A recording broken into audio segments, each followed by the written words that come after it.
interpersonal stress. We are engaged in interpersonal stress all the time these days. It affects everything from our work lives, our personal lives, even the lives of our internal thoughts, actually. We think about interpersonal stress. Oh, why is that person stressed? Why am I stressed in relation to that other person? These types of interpersonal dynamics to stress affect us deeply in a world where constantly we are under some amount of this stress. So, what do we do? And also, what kind of awareness can we bring to this equation so that we can understand how to undermine the fabric of this stress, undo it from its root so that it doesn't surface anymore? So, the first thing about interpersonal stress, and actually it's stress in general, but oftentimes we don't see this when we're by ourselves. So it's easier to see with interpersonal dynamics.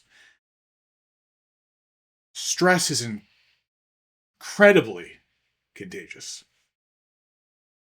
It transfers immediately between ourselves and others. Both outwardly, when we are stressed, we convince the person right beside us to feel unsettled. And then also when those that are close to us, close at hand, or even in our direct sensory areas, and sometimes even not when they're in our direct sensory areas, when they are stressed, suddenly we feel that inside. So it might even be so immediate that even our own words cannot undo it. We actually know this internally all too well. For example, if I'm really stressed, the last thing I can do is convince you that I'm not.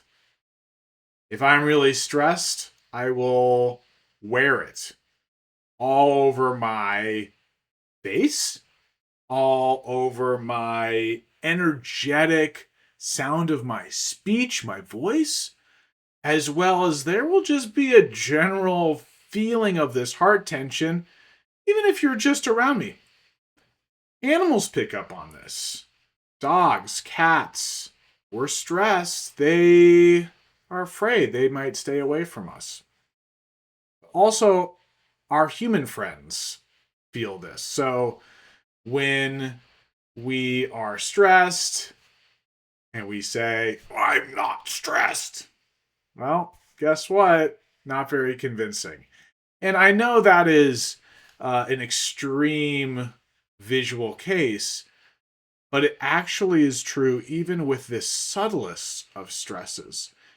If we are open, happy, feeling carefree, and gentle, then the world around us actually feels that from us. People around us are like, that's a really nice person right there. That person seems well adjusted. That person has something figured out. However, if we're burdened by the tightness of our immediate worlds, our own thoughts, our emotions, our days, our interpersonal relationships, then what happens is that tension lives in our emotions, personalities, interactions. And it's easy to pick up on that. It's immediate. And then what happens with others is that they feel that within. Now, this is the second piece of this. So, since it is so contagious, that means that the stress that we have and we feel doesn't really have a self. We feel like it's ours, but who's to say it's not someone else's? That we're not just picking it up from somewhere else. That's actually not something that we can say positively or negatively. We can't say, oh, yes, it's someone else's. It's not ours. Because it's in our minds, it's in our hearts. So it's definitely in some degree ours. But then additionally, we can't say it's just ours. Because we know how contagious stress is. And we do seem to pick it up in these situations where we notice others are stressed. That affects us. And I'm not talking about being a special type of person, like a very empathetic person. We don't need actually to be a very empathetic person. This is something that happens subtly, even for those that are very closed, even for those that are not trying to be empathetic. It's just the world construct around ourselves feels stressed. For example, going to an airport. No one likes going to an airport. Even airport workers don't like going to an airport. And this is vast generalizations here. There are, I'm sure, people that love going to the airport, including airport workers. But for many of us, it's a place of dread, of stress. And part of that is because we know that it's a place of stress for others. So when we go there, we have these experiences of seeing, feeling that stress come directly to us from other people. We might see something that we don't like. Maybe someone cuts in line. Maybe someone is stressed from missing a plane. That burdens us immediately. Oh man, that stinks, for example. Oh, that's hard for that person. Those are the subtle thoughts that exist in our minds. And that tenses us up. Again, immediately causes the stress to reflect into our own hearts, into our own minds, wherever that stress lives in our generally central area. We feel that stress. We feel that tightness. So we can see first it's contagious, and also it's reflected. It's in us, but then in these interpersonal relationships, when we're stressed, we cause others stress or they cause us stress. We're not really sure where the stress comes from. Was it me who was the source of the stress? Or was it my individual sitting right next to me that was the source of the stress?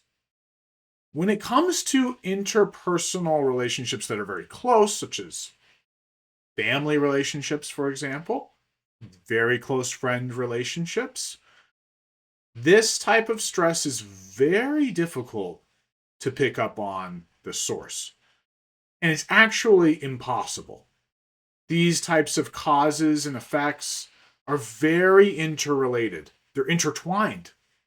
And so even when we're stressed, we might want to point the finger. You're the one who is stressed to begin with. But what we'll start to see is that isn't a helpful thing. Actually, at the root of our stress is that desire to point the finger at somebody else. Now, I'm not talking about the middle finger. I'm talking about the index one. But still, to point the index finger. It's not me, it's you, right? It's your problem, not my problem. You're the one that's the bad person. You're causing me stress. But that same person on the other side can easily say, no, I feel the stress. You're causing me stress.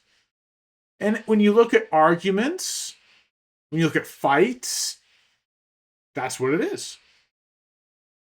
You are causing me stress, says each player in this. So stress creates duality.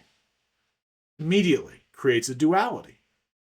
Yet what we just looked at with the contagiousness And the fact that we cannot actually see where the stress source is in the individual, it starts to undermine the reality that it is your stress and not my stress. But our stress, if we can remember that it's our stress, then suddenly we can pacify our stress. It's not just located in my central tense area. If I'm noticing it, that means it's already contagiously connected to others. Others notice it.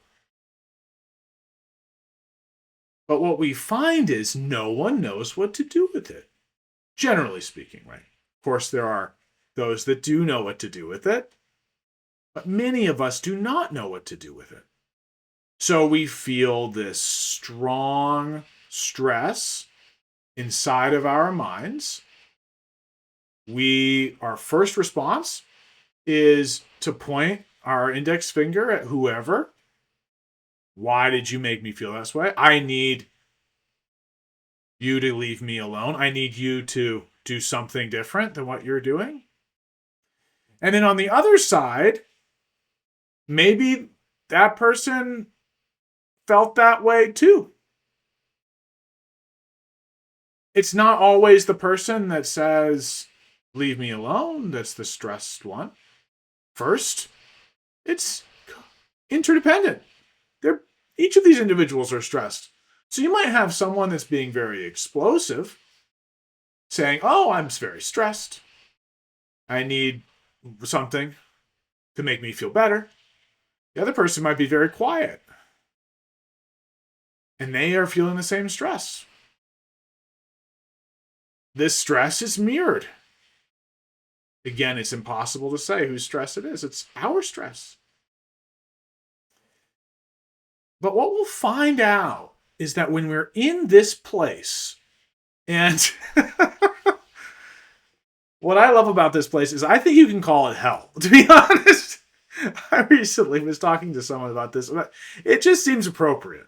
When we're in stress, really, really significant stress, and we are feeling that, oh, they're making me feel stressed, and it's contagious, and others are feeling that. This is like hell. I mean, it's very hellish because we have no friends here.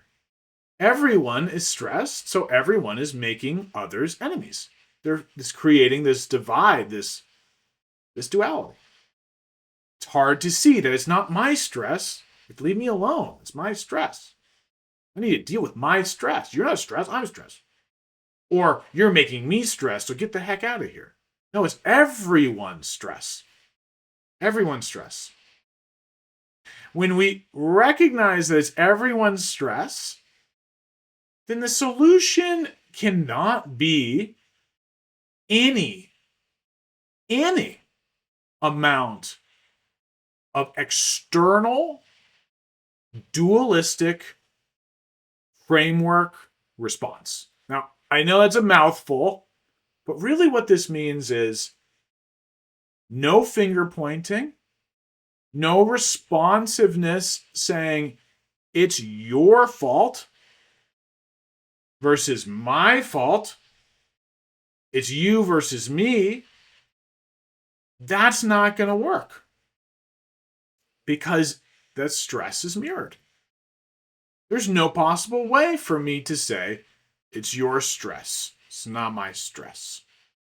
So the only way that anyone can be helpful in this situation is to pacify the we stress, our stress, to actually do it from our perspective.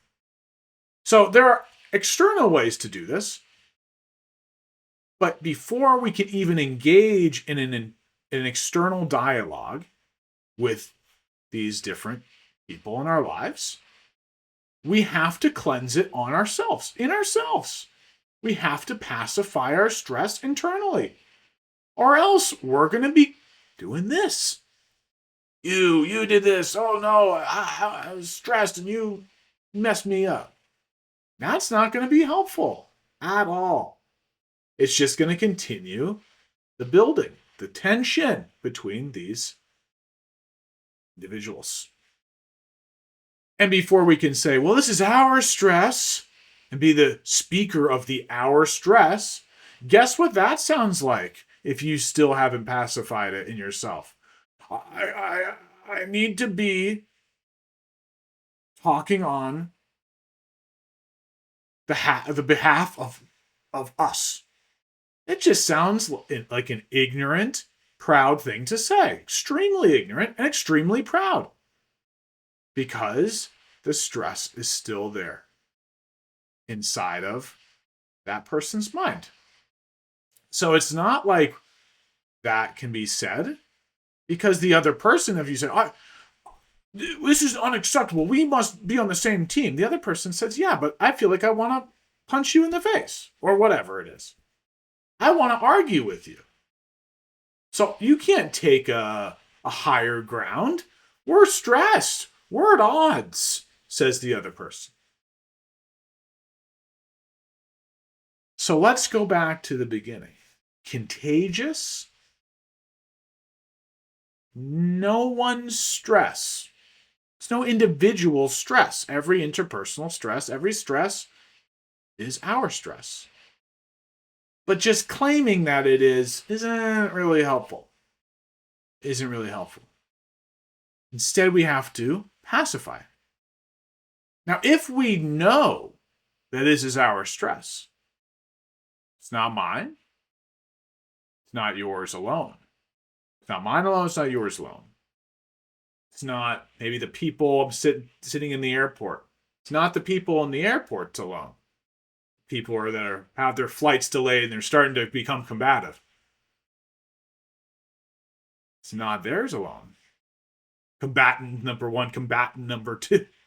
Frustrated passenger, frustrated pilot, frustrated this. All of these are interdependent. And they're all feeling the same stress, but interlinked, intertwined together. So now, how do we cleanse it? The answer is inwardly. The only place that we possibly can begin to actually undermine this is in our own minds. The minds that we have direct access to, which is our body, mind, our sensations, our mental thoughts, our feelings. All of that is us. But in us, that is directly perceived, directly related to, directly accessible. And so what we can do at that point, rather than worrying about whether or not we can convince others this is our stress, we just start to release our own stress. And there are a variety of ways to do that. Deep breathing, right? Start taking some deep breaths. That was one of the first ones that my beloved wife taught me to do that I hated when I first, years ago now, luckily for all of us, I hated it when she said that. It's true. Be great advice. Be great advice if, the awareness in myself was higher than it was. Deep breathing. Yeah. And additionally to that, just the wisdom itself that this is something that can be solved first in my own mind. My mind individually, your mind individually, all of our minds individually can pacify our stress directly. So, as we see where the stress arises, we'll feel the tightness in our hearts, maybe chest, maybe back, maybe head, right? Maybe gut, middle ear. Maybe the breathing helps. Maybe we don't have a chance to do the breathing. But we do have a chance to be aware that this can be cleansed without having to look outward, without having to get worked up with who's ever around. And if we just turn our focus within, that's a massive step. That's a huge step. That might just be what it takes most of the time, is just to look inward and to recognize that there is stress. Therefore, there must be stress everywhere. And so I should be patient, relax, wait for the next moment to come so that it changes. Because it does change. Everything changes continuously. That might be enough to then first pacify one's mind. And then, as we look around, others start to be pacified too. They're no longer thinking, whoa, this person is having a freak out. I'm having a freak out. We're all having a freak out. Instead, it appears, oh, this person has it handled. I have it handled. We all have it handled. Right? I mean, it's silly. It's so obvious in so many ways to all of us. But it's so difficult when you're in it. When we're in it, it's very difficult to remember this. When we're outside of it, it's so clear, so obvious. Oh, yeah, if I just looked within, rested, relaxed, was patient, everything will eventually unfold and change itself and become better. And everyone will relax as well around me. They won't think of me as an enemy because I won't think of them as an enemy either. I'll just focus on what I can control. Now, it's not exactly control, but what I can have awareness about, what I can actually interact with, which is within. And in that way, it'll all work itself out. And so it does. So it does. But it doesn't just work itself out for me, for you, for the individual. It works itself out for everybody. And this is the powerful second step for this, which is this works as a compassionate act. And even if we're, of course, very upset, very stressed, and we don't want to be compassionate, remembering that this will actually help the entire situation, the entire network, is enough to motivate us more than we might think we can handle. We don't think we can handle it when we're stressed. We're not handling it when we're stressed. So we need a powerful engine, a very powerful fuel that's going to allow us to actually stay patient, to actually stay calm, to calm ourselves down first when the external world looks scary and is combative. That's not our default.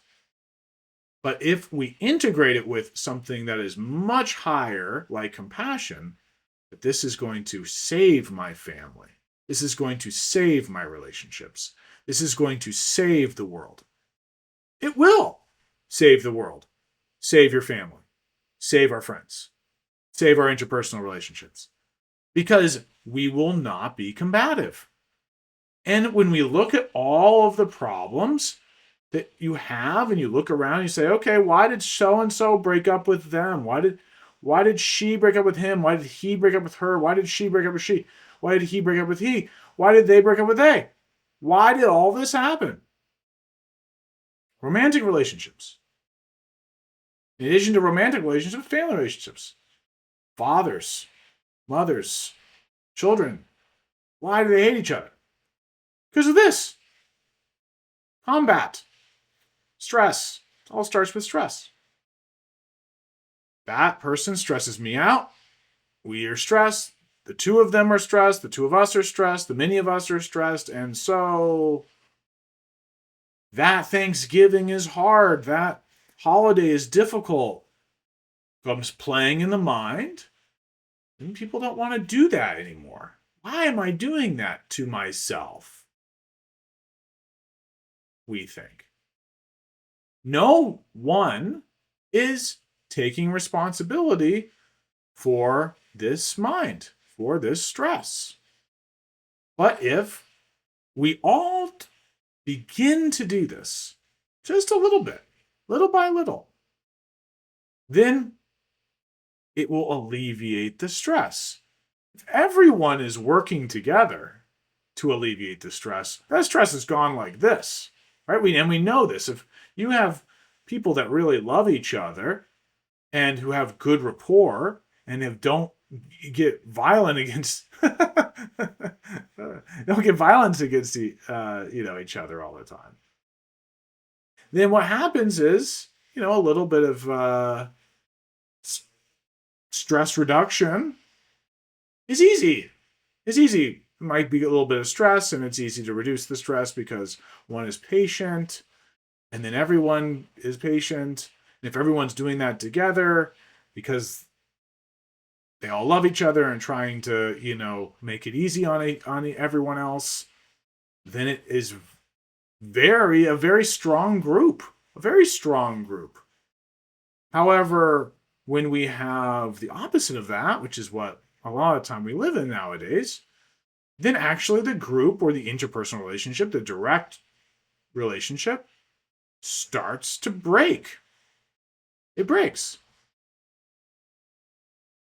So how do we solve this? We solve this by doing it ourselves. We can do it all ourselves. Now, one of the reasons why we don't think, and this is really the end of this, my conclusion, is the reason that we do not think we can do this is because we think that if we're the only one that does it, we're somehow taken advantage of.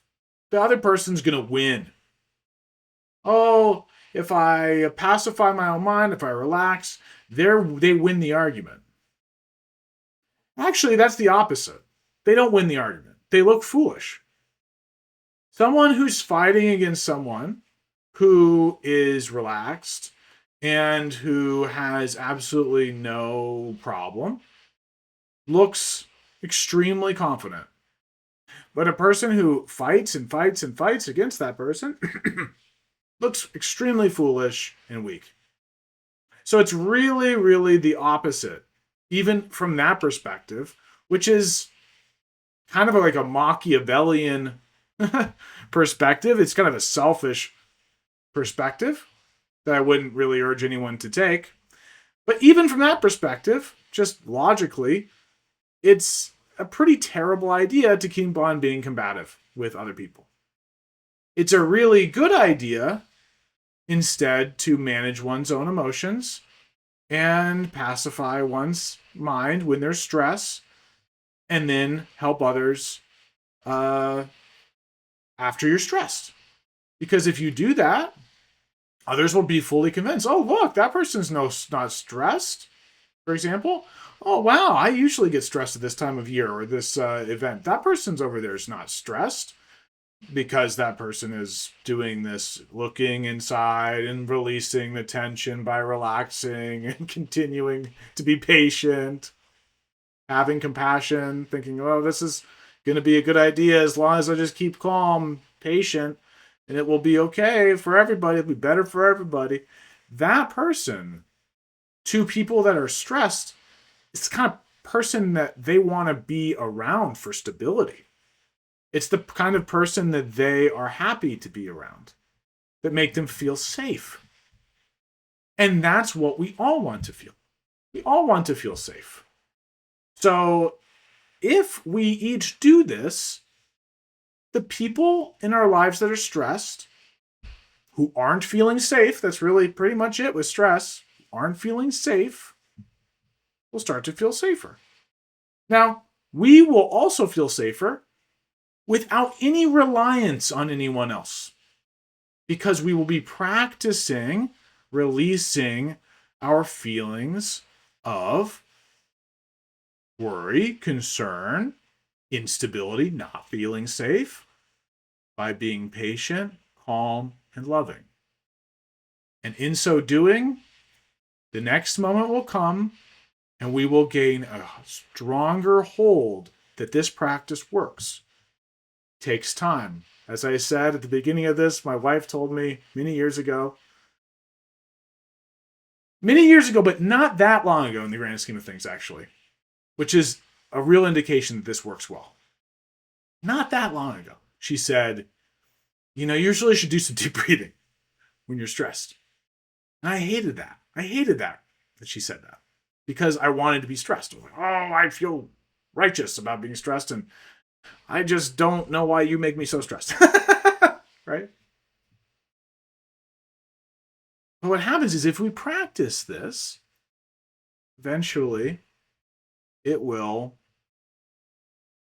become so strong, our practice, that we will no longer have to worry about anything. We can be in a very stressful situation with a lot of stressed out people, animals as well. And we will practice this. And we will see that the animals, the people, will also calm down. That they will also relax. And then we'll truly think that we have nothing to worry about. Because we'll see the fruits of this practice will then enable stress-free environments around ourselves, no matter where we go. We can bring it like we bring shoes. We can wear this. We can wear this as our practice that we can bring everywhere in the world. And this will bear fruit. First, in little ways in our minds. We will get through things that before we wouldn't have been able to get through. And then eventually, it will start to radiate outwards. We will keep ourselves very peaceful. We will keep ourselves very patient. And then we'll start to see that others around us can too. That they are naturally. Because they are also feeling calmer, more relaxed. But it takes each of us making a commitment. So I invite you today, if you've never thought about making this commitment, please make this commitment with me. I will, from this day onward, when I feel stress, no matter what location it appears to be arising from, mostly external, someone else, or even internal, myself.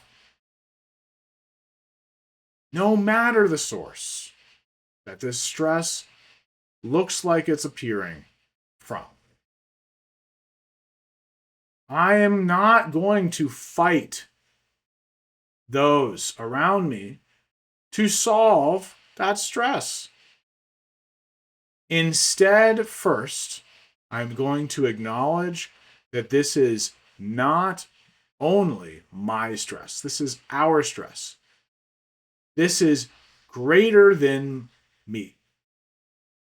And with that wisdom, I will cleanse this stress. I will pacify this stress in my heart-mind by relaxing, by fostering patience, by breathing deeply,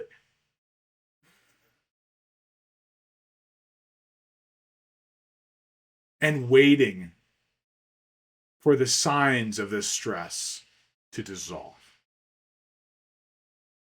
For not only myself, but for all of my relationships. Even if it appears that this is not my problem, I will If I am aware of this stress, release it. When it enters myself, my body, my heart, for the benefit, all those around, all those around. That's my commitment for you. My commitment for you.